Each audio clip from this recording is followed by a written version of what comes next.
Seven sisters আঞ্চলিক রাজনীতিতে তুরুপের তাস। ভারতের সবচেয়ে বড় দুর্বলতার কারণও এটি। তাই তো সামান্যতম হুঁশিয়ারি পেলেই ধুক ধুক করে ওঠে ভারতের প্রাণ। কিন্তু সেভেন সিস্টার্স নিয়ে বর্তমান বাংলাদেশের রাজনীতিতে এত শোরগোল কেন? সেভেন সিস্টারের সাথে বাংলাদেশের সম্পর্কই বা কি? হাসিনা সরকার পলায়নের পর সেভেন সিস্টার্স নিয়ে ভারতই বা কেন এতটা উদ্বিগ্ন?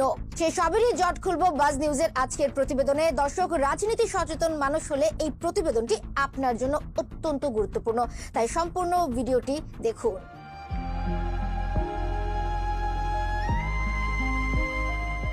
ভারতের উত্তর পূর্ব প্রান্তে রহস্যে ঘেরা 7টি রাজ্যকে একত্রে বলা হয় সেভেন সিস্টার্স।